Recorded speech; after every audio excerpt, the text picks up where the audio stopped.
আমি গোটা বাংলাদেশ কিন্তু সব জায়গায় ওয়াজ করি, কোনো অনুমতি লাগে না। কিন্তু আমার জেলাত করবার গেলি হায় হায় রে, এরা নিজের মানুষকে চিনল না। দরকার কথা ঠিক না। গোটা বাংলাদেশের সব জেলায় আমার ওয়াজ চলে, কিন্তু এই বগুড়া জেলা ওয়াজ করবার গেলেই সমস্যা হয়। আমি বুঝি না। আমি আজকে আপনাদের বলে দিচ্ছি, কোরআনের মাহফিলের জন্য অনুমতি নেওয়া হলো কবিরা গুনাহ। কি গুনাহ? অনুমতি চাওয়াই কবিরা গুনাহ। কার কাছে অনুমতি চাচ্ছেন? এই কোরআন কার? আর অনুমতি চান কার কাছে? মেলা করবেন, অনুমতি নেন। যাত্রা করবেন, অনুমতি নেন। গান বাজনা করেন, অনুমতি নেন। প্রশাসনের অনুমতি দরকার আছে। আল্লাহর কোরআনের মাহফিলের কোনো অনুমতির দরকার নাই। আর অনুমতি নিবার গেলে যদি কেউ কয় যে অনুমতি দিলাম না, ওই সঙ্গে সঙ্গে কাফের হয়ে যাবে। তাহলে চাওয়া কি? কবিরা গুনাহ। দরকার চাওয়া কি? না দেওয়া হলো কাফের। বিহি ওয়া নাতাওয়াক্কালু আলাইহি ওয়া নাউযু বিল্লাহি মিন শুরুরি গোটা বাংলাদেশের সব জেলায় আমার ওয়াজ চলে, কিন্তু এই বগুড়া জেলা ওয়াজ করবার গেলেই সমস্যা হয়। আমি বুঝি না। আমি গোটা বাংলাদেশ কিন্তু সব জায়গায় ওয়াজ করি, কোনো অনুমতি লাগে না। কিন্তু আমার জেলাত করবার গেলি হায় হায় রে, এরা নিজের মানুষকে চিনল না। দরকার কথা ঠিক না। আমি আজকে আপনাদের বলে দিচ্ছি, কোরআনের মাহফিলের জন্য অনুমতি নেওয়া হলো কবিরা গুনাহ। কি গুনাহ? অনুমতি চাওয়াই কবিরা গুনাহ। কার কাছে অনুমতি চাচ্ছেন? এই কোরআন কার? আর অনুমতি চান কার কাছে? মেলা করবেন, অনুমতি নেন। যাত্রা করবেন, অনুমতি নেন। গান বাজনা করেন, অনুমতি নেন। প্রশাসনের অনুমতি দরকার আছে। আল্লাহর কোরআনের মাহফিলের কোনো অনুমতির দরকার নাই। আর অনুমতি নিবার গেলে যদি কেউ কয় যে অনুমতি দিলাম না, ওই সঙ্গে সঙ্গে কাফের হয়ে যাবে। তাহলে চাওয়া কি? কবিরা গুনাহ। দরকার চাওয়া কি? না দেওয়া হলো কাফের।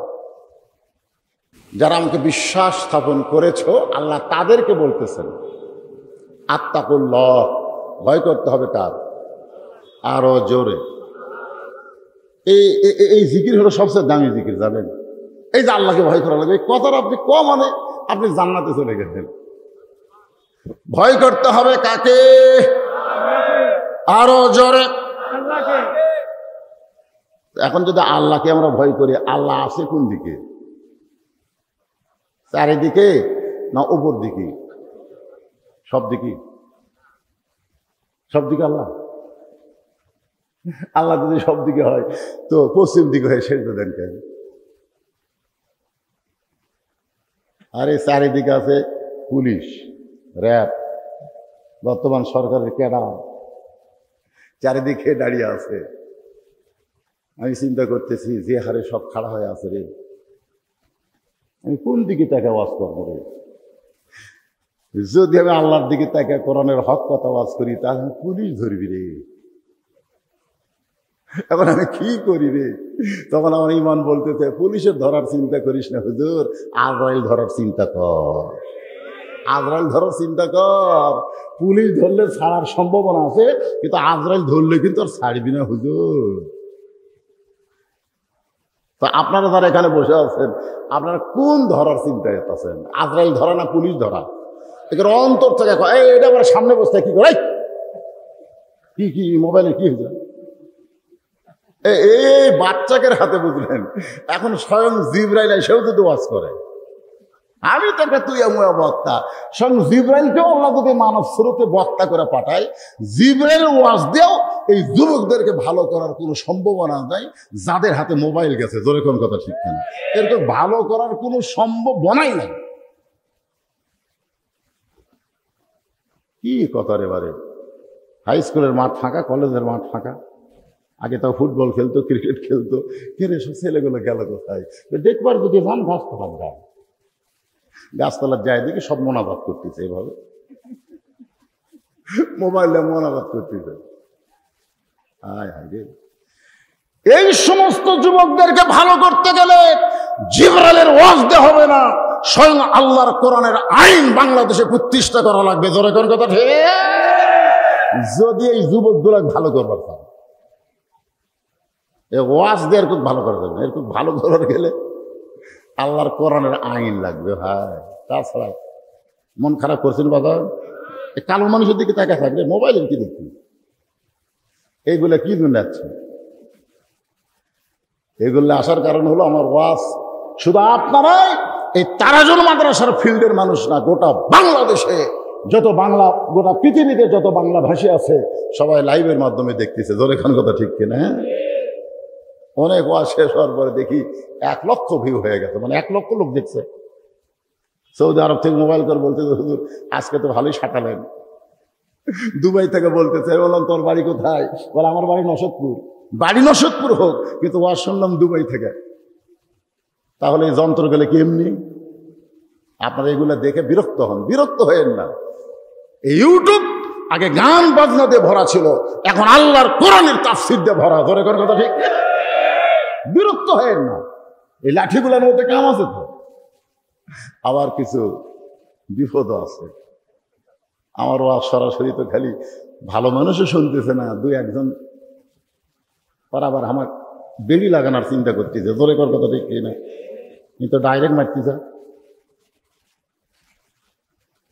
হ্যাঁ, যাই হোক, আলহামদুলিল্লাহ, যে কোরআনের আপনার তাফসীর শুনবেন সে আয়াতটা কেবল শুরু করছি।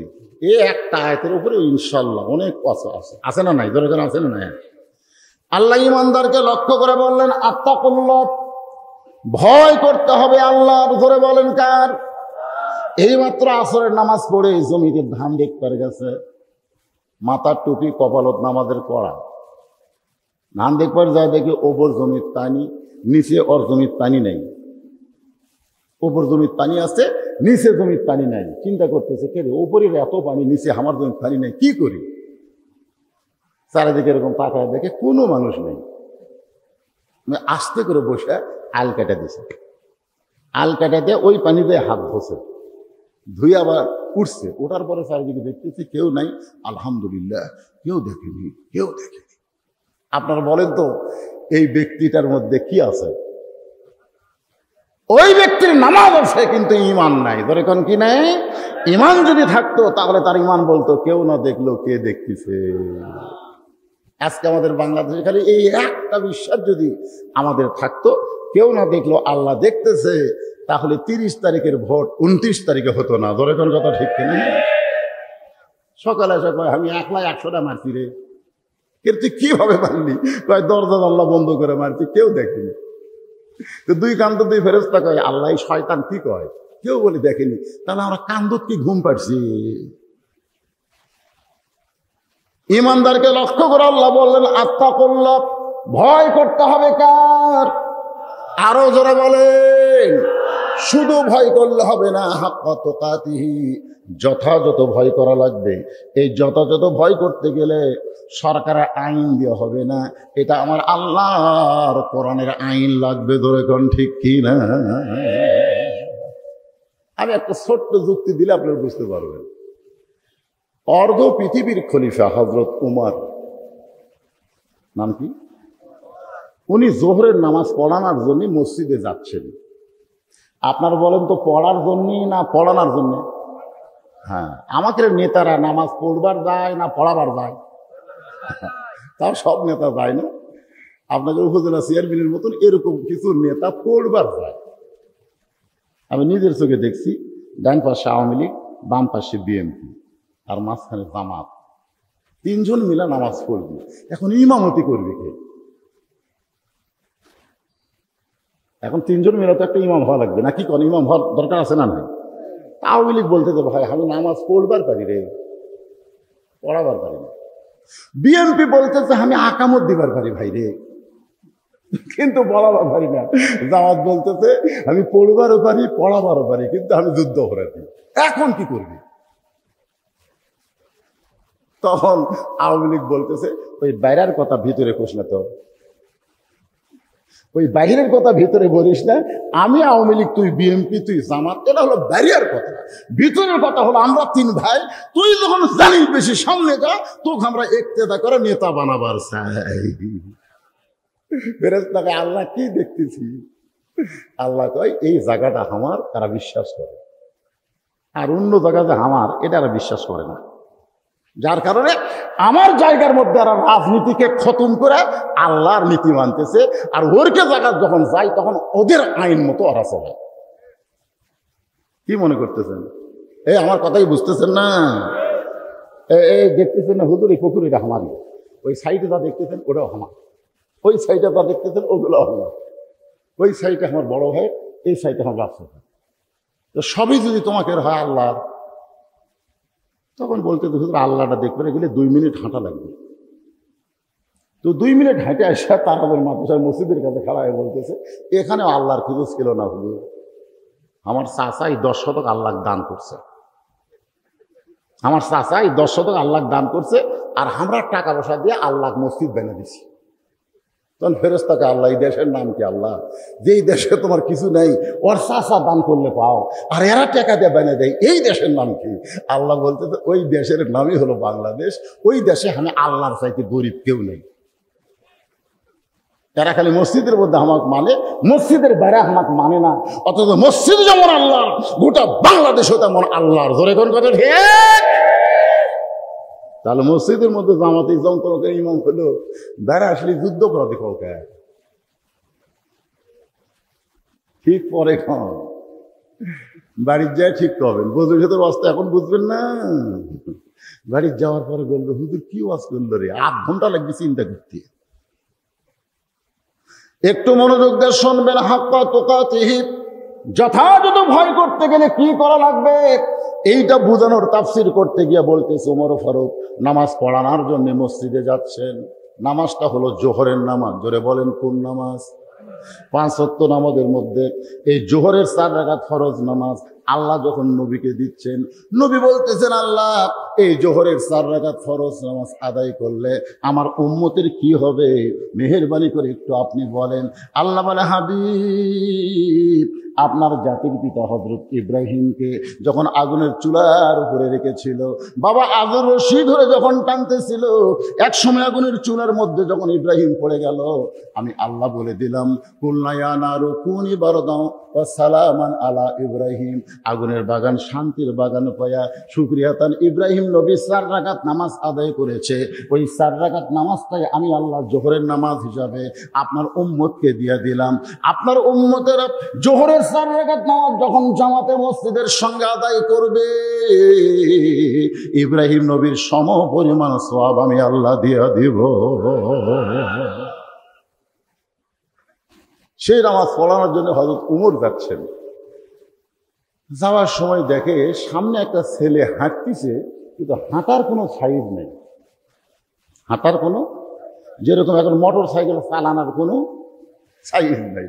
এখন কতগুলো ছেলেরা আমি দেখি মোটর সাইকেলে যেটি বসে সে জায়গা দোপা খুব নীল, আর পিছন দিকে উঁচে। আমি কইলাম কে তুই মরদ মানুষ, দোপাত বসে থাকিস, পিছনে উঁচে বসবি কে? ওদের উঁচে তোমার বউ বসবি। হায় হায়, বউ বসবি উঁচে, তুই থাকবি নিচে। অথচ আল্লাহ বলেছে আর রেজালু কাওয়ামুনা আলা নিসা, পুরুষেরা থাকবে উঁচে, নারী থাকবে নিচে। আর আমাদের বাংলাদেশের মোটর সাইকেল মরদ থাকবি নিচে, মেয়া থাকবি উপরে। হাসতেছেন, আগে আমরা মোটর সাইকেল চলাইনি, একে লেভেল পজিশন সিট। ধরে কোন কথা ঠিক না? হুন্না লিবাসুল্লাকুম ওয়া আনতুম লিবাসুল্লাহুন্না, লেভেল পজিশন। এখন দোপা হলো কেন? আর মোটর সাইকেল নিয়ে ভাই করতেছে বিরাট সাইজা। আপনাদের এলাকার যুবকেরা মোটর সাইকেল চলায় না? আমি গাড়ির পিছনে দেখলাম, যদি আপনার ছেলেকে ধ্বংস করতে চান তাহলে একটা বাইক কিনে দেন। বাইক মানে কি, একটা মোটর সাইকেল কিনে দেন, ওই মরবি, ওই আর বাঁচবি না। আর আপনার মেয়েকে যদি নষ্ট করবার চান তাহলে একটা টাচ মোবাইল কিনে দেন, আর প্রেমিকার অভাব হবি না। ধরে কোন কথা ঠিক ঠিক না? ছেলেকে মোটর সাইকেল কিনে দেন, ওই শেষ। আর মেয়েকে একটা মোবাইল কিনে দেন। এই গল্প করিস কে? আজকে ওয়াজ দুসাতে শেষে পাগলা আর হবি।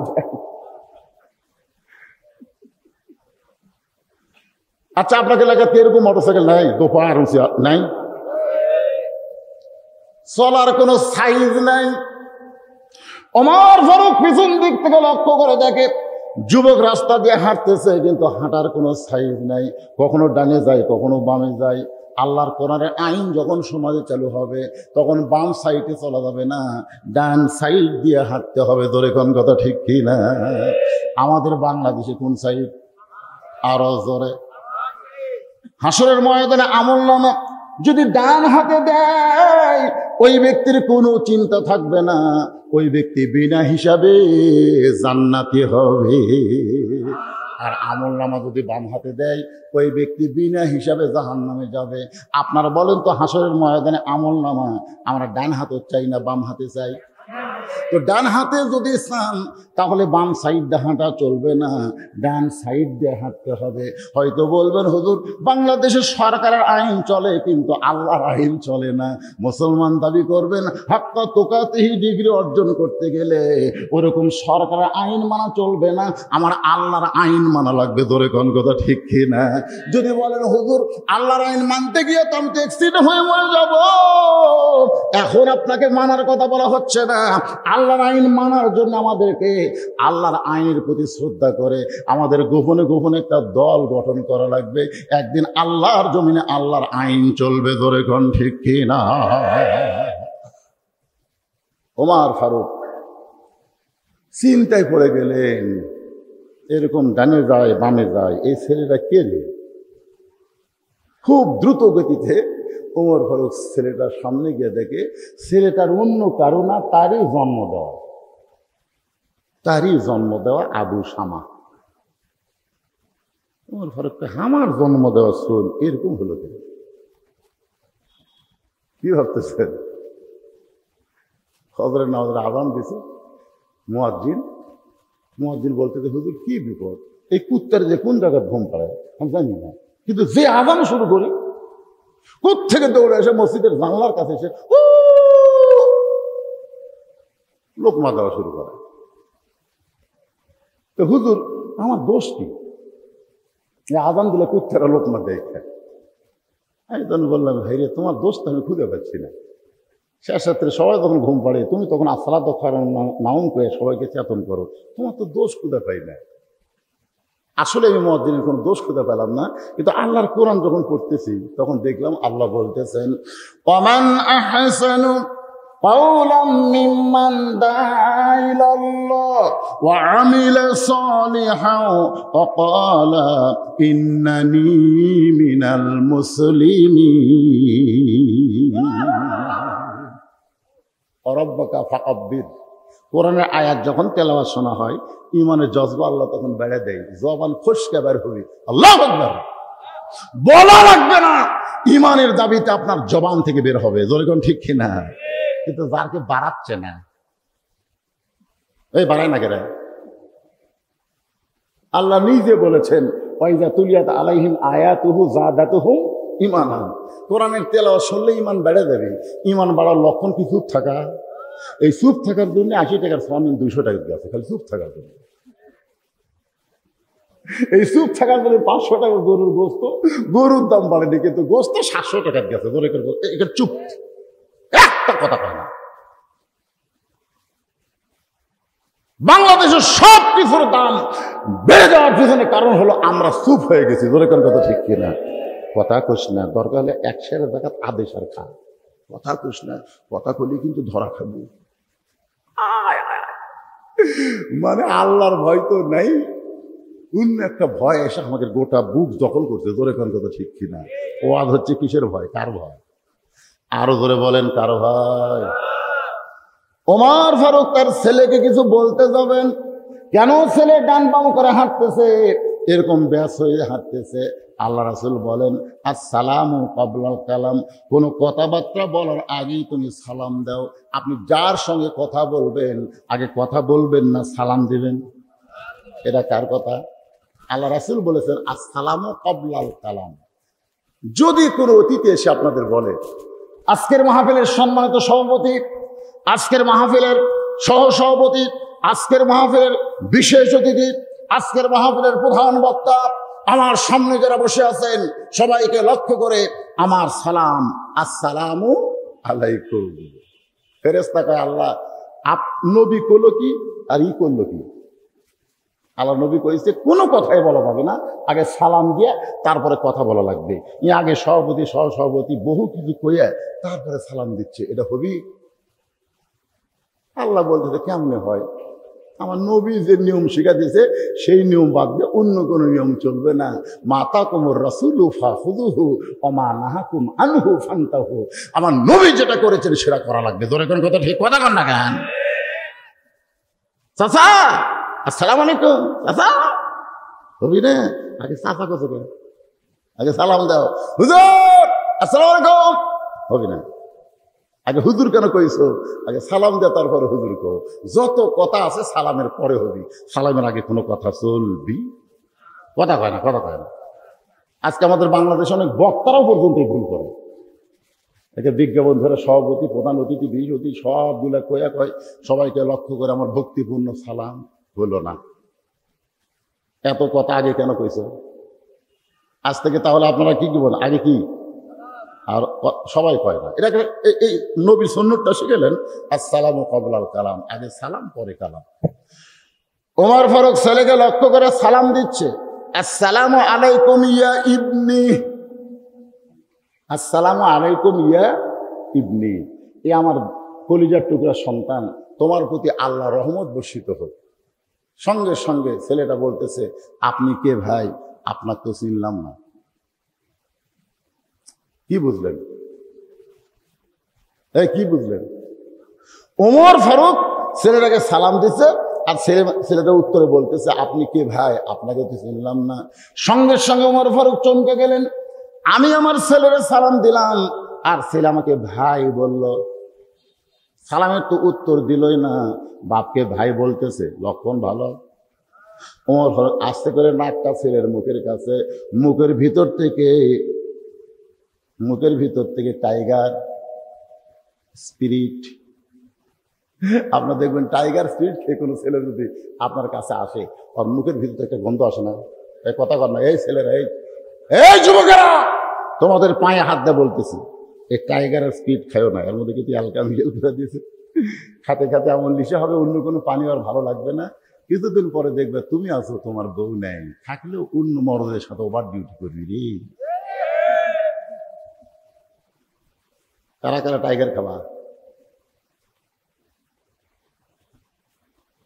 ওমর ফারুক ছেলেটার মুখের কাছে নাকটা নিয়ে গিয়ে ছেলের মুখের ভিতর থেকে মদের গন্ধ আসতেছে। ওমর ফারুক তার দিকে লক্ষ্য করে দেখলেন কেউ নাই। কারণ মদ পান করলে আল্লাহর কোরআন বলেছে তাকে 80টা বেত মারা লাগবে। ধরে কোন কয় বেত? কিন্তু ওমর ফারুক চারিদিকে লক্ষ্য করে দেখে কেউ নাই। শুধু নিজেই বুঝতে পেরেছে তার ছেলে মদ খেয়েছে। চারিদিকে লক্ষ্য করে দেখে কেউ নাই। আমার ছেলেকে শুধু আমি দেখেছি আর কেউ দেখেনি।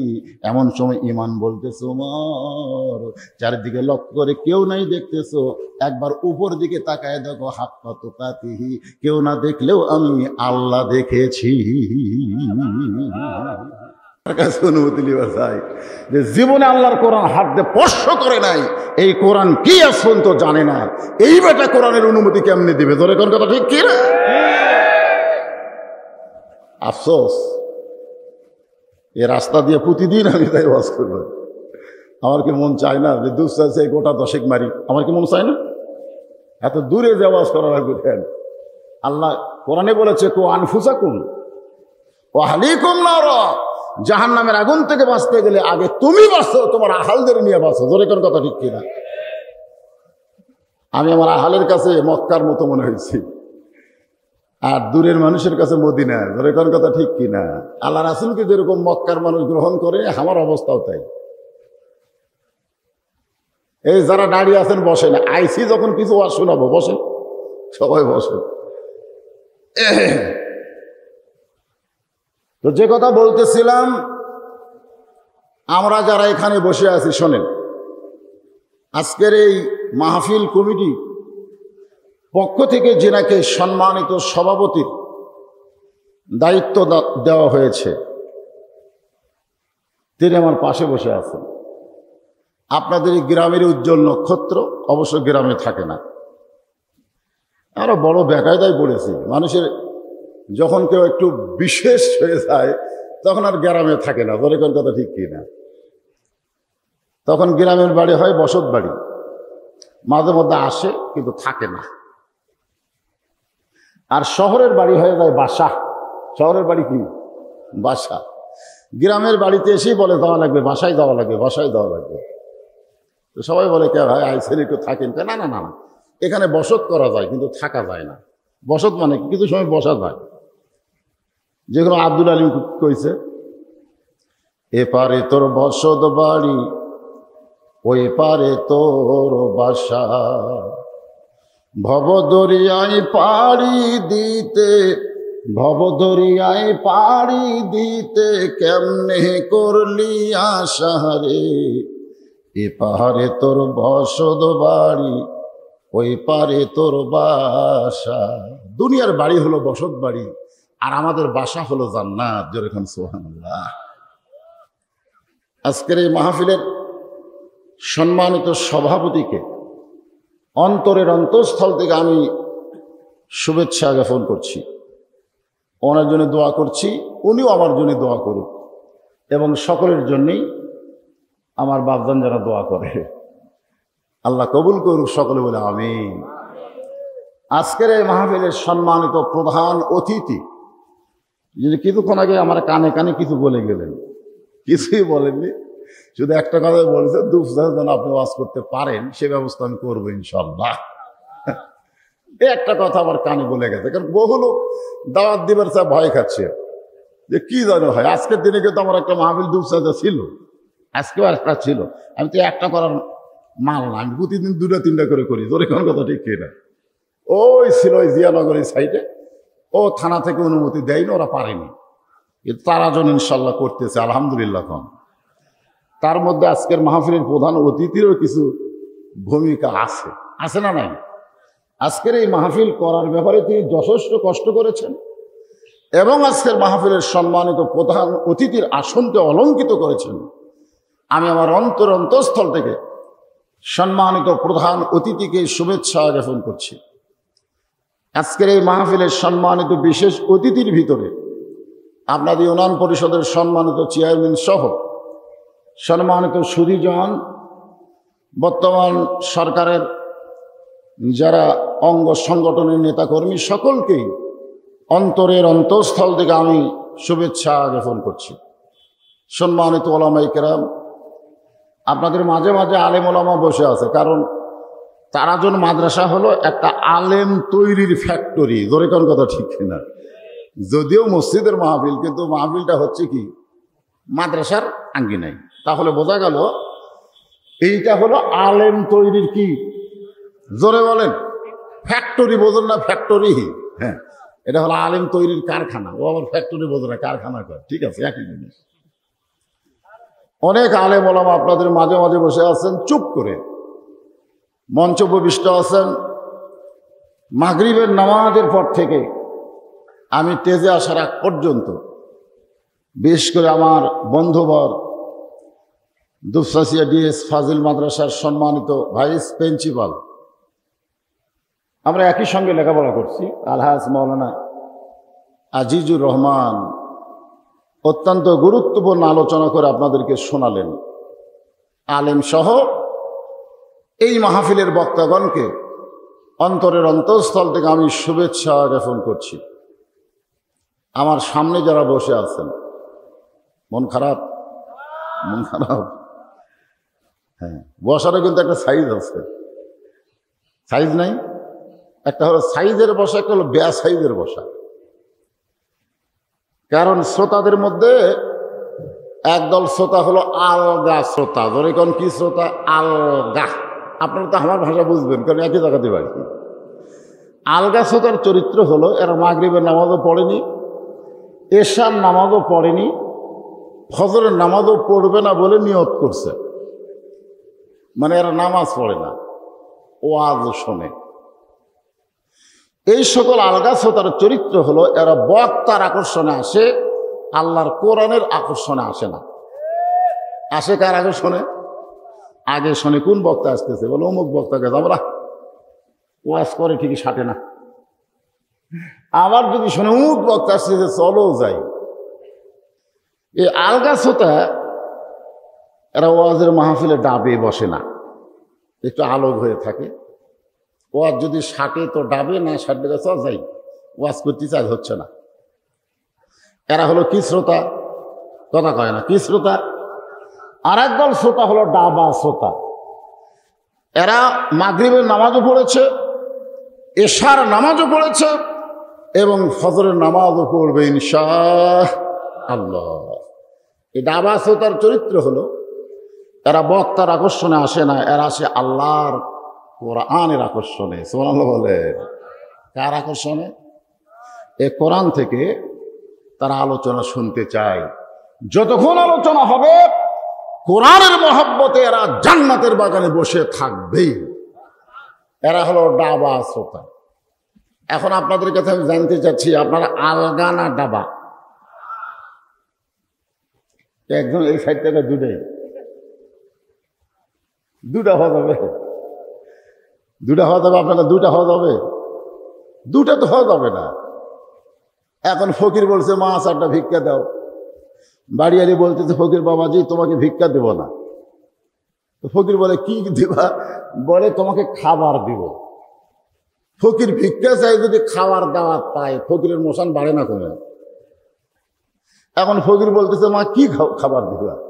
তো বাড়িয়ালি বলতেছে ইলিশ মাছ পান্তা ভাত, ইলিশ মাছ পান্তা ভাত আর মুরগির গোস্ত গরম ভাত, তুমি কোনটা খাবা কও? ফকির এখন চিন্তা পড়ে গেছে, কোনটা ছাড়ি কোনটা ধরি, কোনটা ছাড়ি কোনটা ধরি। বাড়ি এসেছিল এ ফকির বেটা কোনটা খাবা কও? ফকির বলতেছে এও মানে কি, মানে দুটাই। এই সাইডটাকে একজন করেছে আলগা ডাবা, দুটাই মানে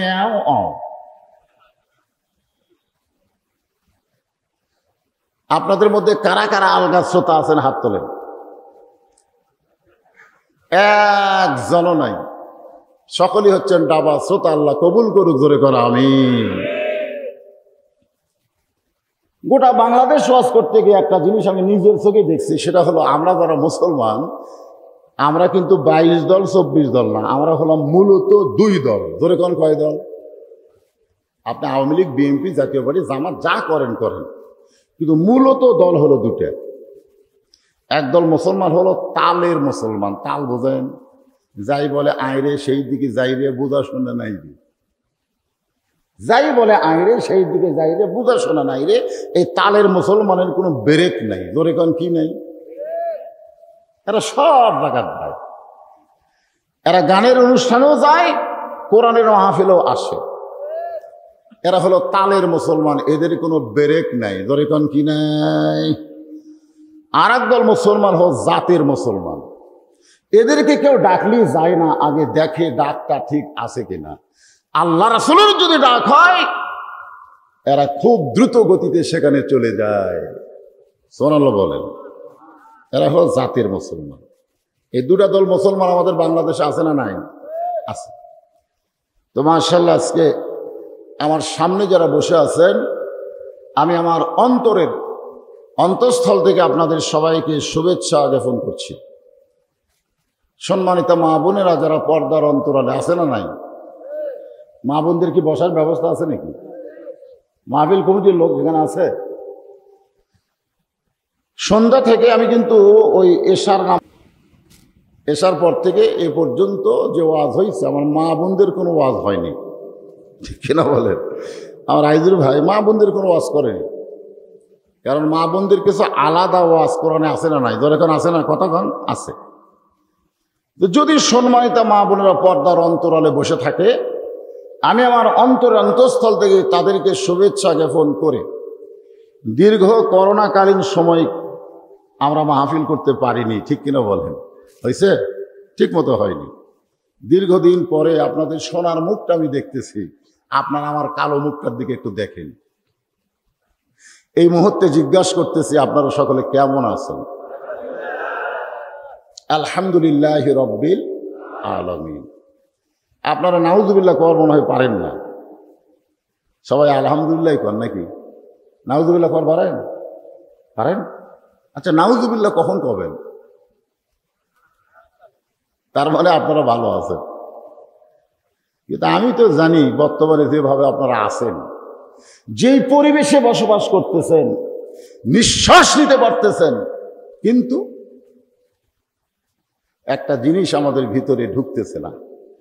এই কারণে আলহামদুলিল্লাহ বলা খুব কঠিন। এখনো বোঝেননি, আগে বোঝেন তারপরে ঠিক করুন। হ্যাঁ, উপায় নাই রে, উপায় নাই রে বাংলার মানুষ, উপায় নাই। আলহামদুলিল্লাহ বলা ছাড়া উপায় নাই। যে অবস্থায় থাকে না কেন, বিশেষ করে এই মুহূর্তে আমরা এমন একটা জায়গায় বসে আছি যে জায়গাকে বলা হয়েছে জান্নাতের বাগান। সুবহানাল্লাহ কয় না? জান্নাতের বাগানে যে আল্লাহ আমাদেরকে বসাইছে, আমরা কি আল্লাহর উপর আপাতত খুশি না বেজার? তাহলে জবান করে সমস্বরে সকলে বলবো রব্বানা লাকাল হামদ। সবাই বলেন রব্বানা লাকাল হামদ হামদান কাসীরান তাইয়িবান মুবারাকান ফীহি। আমরা প্রশংসা করলাম কার? এখন যদি প্রশ্ন করা হয় কেন করলাম, কেন করলাম? এমনি এমনি আল্লাহর প্রশংসা করার কারণ হলো আমাদের আল্লাহ কিন্তু নিরপেক্ষ নয়। অনেকে বলে আমি নিরপেক্ষ, বলে না? আমি কোনো পক্ষে নাই ভাই, আমি নিরপেক্ষ। এই কথা বলা ইসলামে জায়েজ নেই। যদিও জায়েজ নাই, তারপরে 50 বছর পরে, স্বাধীনতার 50 বছর পরে বাংলাদেশ একটা নিরপেক্ষ চেয়ারম্যান পাচ্ছে। কি পক্ষ চেয়ারম্যান? একটা চেয়ারম্যান নিরপেক্ষ, ওই পুরুষও না নারীও না, ওই হলো হিজড়া। ধরে খান কথা ঠিক ছিল। তাহলে নিরপেক্ষ বলে আপনারা কি বুঝলেন? কথা কয় না, কথা কন না কেন? নিরপেক্ষ মানে হিজড়া, ওই পুরুষও না নারীও না, এটা হলো নিরপেক্ষ। আমার আল্লাহ কিন্তু নিরপেক্ষ নয়। আল্লাহ কোরআনে বললেন ওয়ামাইয়াবতাগি গায়রাল ইসলাম দীনান ফালাই ইউকবালা মিনহু। ইসলাম ছাড়া অন্য কোন ধর্ম কেউ যদি গ্রহণ করে, আল্লাহ বলেছেন লা ইউকবালা মিনহু, সেইটা কবুল করা হবে না। এ কথার দ্বারা আল্লাহ বুঝাইলেন আমি আল্লাহ নিরপেক্ষ নই, আমি হলাম মুসলমানের পক্ষে। জোরেকার কথা ঠিক? এখন চিন্তা করেন আল্লাহর প্রশংসা কেন করব? যে আল্লাহ ইচ্ছা করলে আমাদের হিন্দুর ঘরে পাঠাবার পারতেন, পারতেন না? আমার এলাকার কিছু চৌকিদার ওই দুর্গা পূজার সময় হিন্দুকের মূর্তি পাহারা দিল আমার এলাকায়। এখন আপনার এলাকার চৌকিদার কি করছে আপনারা ভালো জানেন। আমি এক চৌকিদারকে বললাম, ভাই কয়দিন পাহারা দিন? হুজুর আমরা মূর্তি পাহারা দিতে খেলে আপনাদের জন্য। আমি বললাম আমাদের জন্য কেন? বলে হুজুর এই জন্যই পাহারা দিলে কেউ যদি মূর্তি ভাঙে সরাসরি দোষ হবে আপনাকে। এখন যাই ভাঙবে দোষ আপনাকে হবে, এই জন্য আমরা পাহারা দিচ্ছি, কেউ যেন না ভাঙে। আমি বললাম ঠিক আছে, কি বুঝবে? তখন বলে হুজুর আমরা পাহারা দিবে দেয়, বুঝি বা না বুঝি খাসি। আমরা কিন্তু বুঝবার না পারলে আমরা খুব খাসি। কি খাসো? বলে ওদের সামনে যে ভোগ দেওয়া যায়, খাবার দেওয়া যায়, ওরা তো খালি হাত লেগে খাড়ায় থাকে, খাবার পারে না, ওই খাওয়াটা আমরা খাই। চৌকিদারকে বললাম এই বুঝ কি তোমাদের হয়েছে? আর কোনো বুঝ হয় নাই? বলে হুজুর মারাত্মক একটা বুঝ আছে। এক চৌকিদার আমার কানে কানে বলতে, হুজুর যার 10 হাত, যেরকম কয় হাত, যার 10 হাত তার সামনে খাবার দিয়ে গেছে, ভোগ দিয়ে গেছে। আমরা একটু অলস হয়ে গেছি, সারা রাত সারাদিন জাগা তো, একটু ঘুম ধরছে। হঠাৎ ঘুম থেকে উঠে দেখি একটা কুত্তা খাচ্ছে, কুত্তে ওই ভোগ কুত্তা খাচ্ছে, ওই হাতলা খাড়ায় আছে, কিছুই করে পারছে।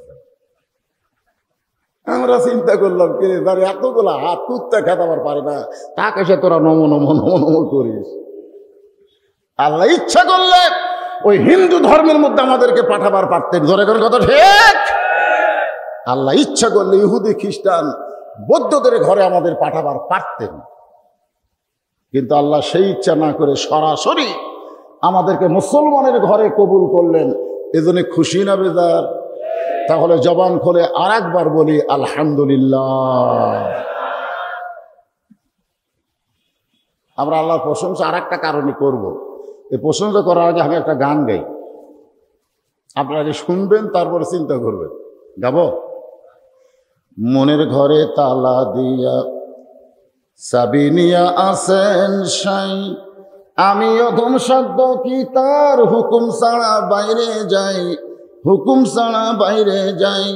আমার দুই কান্দে দুই মোহরি লেখিতেছেন ডায়েরি, দলিল দেখে রায় দিবে, টাকা পয়সার নাই কারবার। সবাই বলেন আছেন আমার মুক্তার, আছেন আমার বারিস্টার। শেষ বিচারের ধরে কোন বিচারের শেষ, শেষ এই শেষ শব্দটা ধরে কন, শেষ বিচারের ধরে কোন বিচারের, আরো ধরে কোন বিচার? বাংলাদেশের বিচার না, বাংলাদেশের বিচারে পরিমণি দাবিন পায়, ধরে কোন কথা ঠিক কিনা? আর আলেমদের হাতে হাত করা লাগায়, এগুলো বিচার নয়, এগুলো বিচারের নামে প্রহসন। ধরে কোন কথা ঠিক, কথা করেন। এখন সবাই আমার সঙ্গে বলেন, শেষ বিচারের হাইকোর্টেতে, শেষ বিচারের হাইকোর্টেতে তিনি আমায় করবেন পার, আমি পাপী তিনি জামিনদার। এই তিনি হচ্ছেন আমাদের নবী। জোরে কোন সুবহানাল্লাহ। আমার দুই কান্দের দুই ফেরেশতা যতই লিখুক লাভ নাই। ডান কান্দের ফেরেশতা যদি সারা জীবনে একটা নেকি লেখে, আর বাম কান্দের ফেরেশতা যদি কোটি কোটি আমার পাপ লেখে, তারপরে আমার কোনো টেনশন নাই। কারণ আল্লাহ যখন হাকিম হবে, আমাদের নবী তখন উকিল হয়ে, বারিস্টার হয়ে আমার সঙ্গে লড়াই করে, আল্লাহর সঙ্গে লড়াই করে আমাদেরকে জামিন করে জান্নাতে নিয়ে যাবে। কি ভাগ্য আমাদের, এমন একটা নবী পাইছি ভাই, যে নবী পাওয়া হলো ভাগ্যের ব্যাপার। দুই একজন ঠিক করছে, বাদ বাকি কথা কন না কেন? নিজের আমল নিয়ে জান্নাত যাবে। আবু বকরের মতন মহান মানব বলেছে, আমার আমল আমি জান্নাতে যাব, এই সাহস আমার নাই যতক্ষণ পর্যন্ত আমার নবী আমাকে সুপারিশ না করবে। সেই নবী কি বলেছেন জানেন? যে আমার একটা উম্মত বাহিরে থাকা অবস্থায় আমি রাসূল ভিতরে ঢুকবো না। কিসের বাহির? এই কথাটা জোরে করলে কি হয়? কিসের বাহির? রাসূল বলেছেন জান্নাতের বাহিরে একটা উম্মত থাকা অবস্থায় আমি রাসূল জান্নাতের মধ্যে ঢুকবো না। আমার সমস্ত গুনাহগার উম্মতকে আমি রাসূল সুপারিশ করে তাদের সঙ্গে জান্নাতে ঢুকবো। এমন একটা নবীর উম্মত হওয়াতে খুশি না বেজার? তাহলে জবান খুলে আর একবার বলি আলহামদুলিল্লাহ। আল্লাহর প্রশংসা করার আর একটা কারণ হলো, আপনারা যে কোরআন থেকে তাফসির শুনবেন, শুনবেন না? শুনবেন? আচ্ছা, এই কোরআনের মধ্যে কিন্তু ধোঁকা নাই। জোরে কোন কি নাই? আরো জোরে যারা বলতেছেন না, যারা বলতেছেন ধোঁকা নাই, সঙ্গে সঙ্গে ডান কান্দের ফেরেশতা 100টা নিকি লিখলো। আর যারা জবান বন্ধ করে আছে, বাম কান্দের ফেরেশতাও লিখবার পারতেছে। আল্লাহ কয় কে রে, খবর কি? ডান কান্দের ফেরেশতাকে আল্লাহ ধোঁকা নাই কোয়ার সঙ্গে সঙ্গে 100 নিকি লিখছে আল্লাহ। কিন্তু যারা জবান বন্ধ করে আছে, এরকে কি লিখবে? কেন এরা তো কথা কয় না, কথা না শুনলে তো আমরা লিখবার পারতেছি না।